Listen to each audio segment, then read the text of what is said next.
Добре, днес влизаме в ролята на детективи. На пръв поглед случая е прост. Храна за домашни любимци. Но под повърхността се крие една мистерия, пълна с подвеждащи улики и маркетингови трикове. Основният за позапознат – един етикет от 2 думи – без зърно.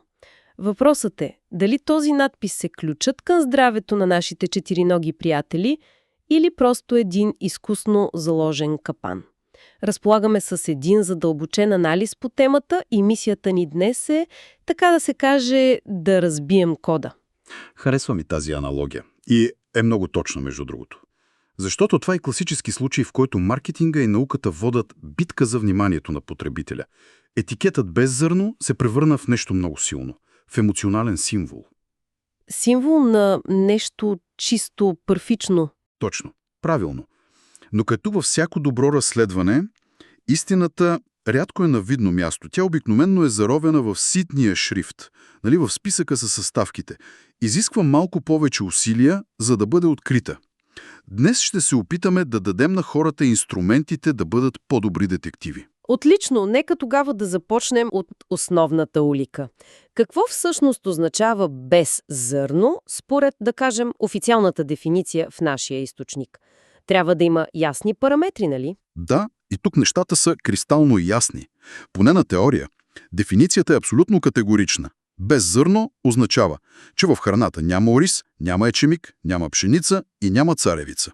Точка. 4 основни. Точно. Това са 4 основни зърнени култури, които се използват в храните за домашни любимци. Когато един производител постави този етикет на продукта си, той по същество дава едно обещание. Обещание, че формулата му е напълно изчистена от тези съставки. Добре, звучи достатъчно просто. Ако е така, къде тогава се случва престъплението в нашата история? Защо изобщо водим този разговор? Престъплението, както го нарече, се случва в разминаването. Разминаването между обещанието на етикета и, реалността в състава.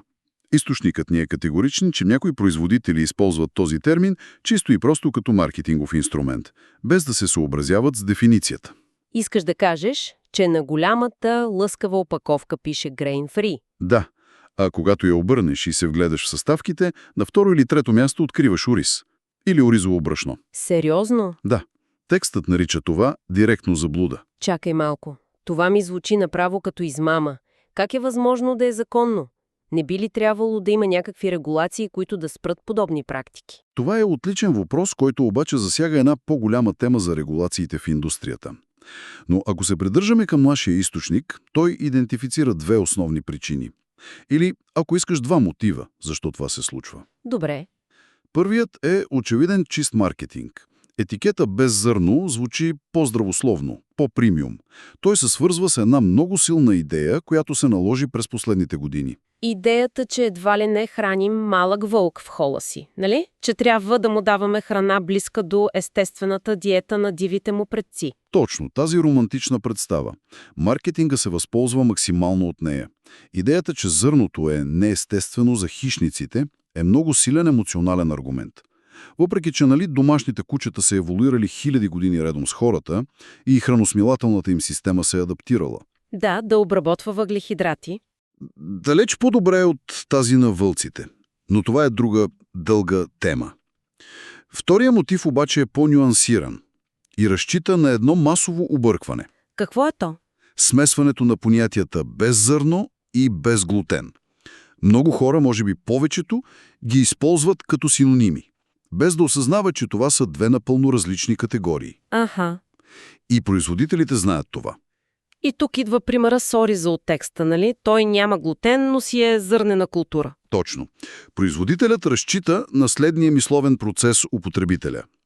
Кучето ми има алергия или чувствителност. Може би е към глутена. Търся храна без глутен. Виждам на опаковката надпис без зърно, което за мен е същото. Прочитам състава, виждам ориз, но знам, че оризът е без глутен, така че всичко е наред. И човек си мисли, че е направил правилния избор. Потребителят е доволен, че е намерил безопасна храна, а производителят е продал продукт с подвеждащ етикет. Честно казано, допреди да прочита този анализ, и аз бях в тази група. Вероятно и аз бих се хванала на въдицата. Сега се чувствам малко глупаво, но явно това е масова заблуда, на която разчитат. Изобщо не трябва да се чувстваш така. Точно това е целта на добрия маркетинг – да използва съществуващи вярвания и опростявания в своя полза. Но това повдига важен въпрос за отговорността. Дали просто се възползват от незнанието? Или съзнателно поддържат тази заблуда. Какъвто и да е отговора, крайният резултат е един – доверието в бранша се еродира. Добре, значи вече знаем, че не можем да вярваме на предната част на опаковката. Тя е като корица на книга, създадена да те привлече, но не казва нищо за истинския сюжет. Как тогава да разберем какво има вътре? Какъв е детективският ни инструмент? Инструментът е един и е изключително мощен, стига да се научим да го използваме. Това е списъка със съставките. Първа глава. Точно. Ако продължим твоята аналогия, то е първа глава на книгата. Там разбираш кои са главните герои и в какво количество се появяват. Източника ни дава златно правило и то е: само списъкът с съставките е важен. Никога заглавието на опаковката. Предната част е реклама, задната е истината. Именно. И как изглежда една истинска първа глава? Нашия анализ дава ли конкретни примери, за да се ориентираме? Да, и това е много полезно. Текстът посочва няколко марки. Споменават се Акана, Орижен, Карнилъв, Taste of the Wild. Не за да ги рекламирам, предполагам. Не, а за да ги използва като еталон. Като пример как изглежда един наистина беззърнен състав. Когато погледнеш техните съставки, виждаш на първо място месо, прясно или дехидратирано, следват го зеленчуци, плодове, билки, бобови култури. Но най-важното е какво липсва.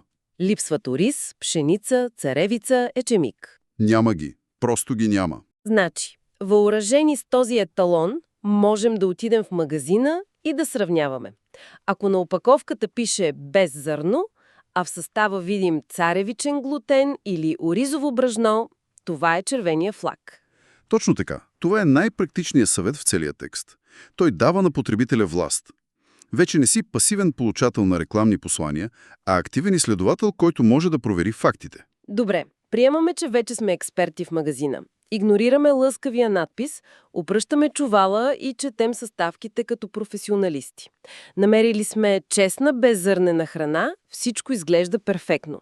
Но тук в мен се обажда един вътрешен глас, който пита: сигурна ли си, че това е по-добре?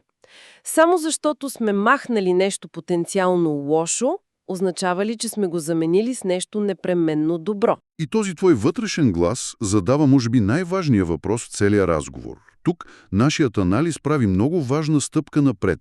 Той ни предпазва от следващото голямо опростяване. Да приемем, че щом една храна е истински беззърнена, тя автоматично е свещения граал. А не. Източникът е категоричен незадължително. Защо? Какъв е проблема? Проблемът е, че в природата и в хранителните технологии вакуум няма. Когато премахнеш цяла група съставки, като зърнените, които осигуряват въглехидрати, фибри и най-вече спойка за гранулата, трябва да ги замениш с нещо друго. точно, и източникът ясно посочва кои са най-честите заместители. Бобовите култури. Списъкът в текста включва грах, леща, нахут. На пръв поглед това звучи страхотно здравословни храни, които и ние ядем. Къде е уловката? Уловката е в количеството и в баланса. Бобовите култури са чудесен източник на растителен протеин и фибри. Но когато те се превърнат в основен компонент на диетата, за да заместят зърно, картината се усложнява. И тук, ако свържем информацията от източника с по-голямата картина в света на ветеринарната медицина, стигаме до един много сериозен и спорен въпрос. да, Имам усещането, че знам за какво говориш. Напоследък се говореше много за тях. Дори имаше някакви притеснения, свързани с сърдечни проблеми при кучетата, нали? точно така, засягаш една много гореща тема. Става дума за изследванията на Агенцията за контрол на храните и лекарствата в САЩ, FDA, за потенциална връзка между диети богати на грах, леща и други бобови култури и състояние наречено дилатативна кардиомиопатия, DCM. В сериозно сърдечно заболяване. Да, и е важно да подчертаем, че науката все още няма окончателен отговор. Връзката не е доказана. Но самия факт, че този дебат съществува, доказва тезата на нашия източник. Че премахването на зърното не е финалната права. А началото на един много по-сложен хранителен пъзъл. Уау! Значи в опита си да решим един потенциален проблем, чувствителност към зърно, може би без да искаме създаваме риск от друг, много по-сериозен. Картината изобщо не е черно-бяла. Абсолютно. И фокуса се измества от простия въпрос какво няма в храната към далеч по-важния какво има вместо това и в какви пропорции. Да, Дали протеина е предимно от качествено месо или е напомпан с растителен протеин от грах? Какъв е общия баланс на аминокиселини, като таурин, например, който е ключов за сърдечното здраве? Това са въпросите, които един информиран собственик трябва да започне да си задава. това е доста стряскащо и, честно казано, объркващо. С цялата тази противоречива информация, с потенциални рискове и от двете страни. Какво изобщо трябва да прави един собственик? Усещането е, че ти трябва докторантура по ветеринарно хранене, за да купиш един чувал с храна. Разбираемо е, напълно. И точно тук източника ни връща към най-простия, но и най-мъдър съвет. Той е почти философски. Слушайте кучето, не рекламата. След като сме се научили да четем етикетите и разбираме нюансите, последната дума има самият организъм на животното. Тоест, да бъдем наблюдатели. Текстът ни призовава да следим за реалните индикатори. Как се чувства домашният ни любимец? Козината му лъскава ли е или е суха и чуплива? Да, Има ли енергия да играе или е летаргичен? Има ли алергии, постоянни сърбежи, кожни раздразнения, а спомахът му? на храната. Всяко животно е индивидуална биохимична система. Това, което работи перфектно за голден ретривъра на съседа, може да е напълно неподходящо за твоя френски булдог. Няма универсална най-добра храна за всички. Не. Най-добрата храна е тази, от която конкретното животно процъфтява. И разбира се, текста завършва с най-отговорния съвет от всички. Консултация с ветеринар. При всяко съмнение, при всеки проблем, консултацията е с ветеринар. Не с продавача в магазина, не с групите във Фейсбук, а с медицинското лице, което познава историята и нуждите на животното. Добре, мисля, че сглобихме цялата картина. Нека се опитаме да я обобщим в 3 ключови извода, които хората могат да си вземат от това разследване. Първо, предната част на опаковката е маркетинг. Истината е на гърба в списъка с съставките. Научате се да го четете. Второ, без зърно и без глутен не са едно и също. Познаването на тази разлика е първата защитна линия срещу подвеждащи етикети. Оризът е без глутен, но е зърно. И трето, може би най-важното, липсата на зърно не прави автоматично една храна по-добра. Най-добрата диета се определя от индивидуалните нужди на всеки любимец. Наблюдавайте го внимателно и работете в екип с ветеринария. Да, това обобщава всичко перфектно. И за финал една мисъл за размисъл, която нашият източник провокира. Целият ни разговор днес беше фокусиран върху това, което липсва в храната – зърното. Това е важна първа стъпка – да се научим да идентифицираме какво не искаме в купата. Но може би следващият, още по-задълбочен въпрос, който всеки собственик трябва да си зададе, е свързан с това, което присъства в нея. Качеството на съставките. Точно. Какво е качеството на протеина? Какъв е източника му? Прясно месо, дехидратирано месо, месно брашно или грахов протеин? Какъв е точният баланс на всички хранителни вещества? Отговорът на тези въпроси може да се окаже далеч по-значим за дългосрочното здраве и дълголетие на нашите спътници, отколкото простото отсъствие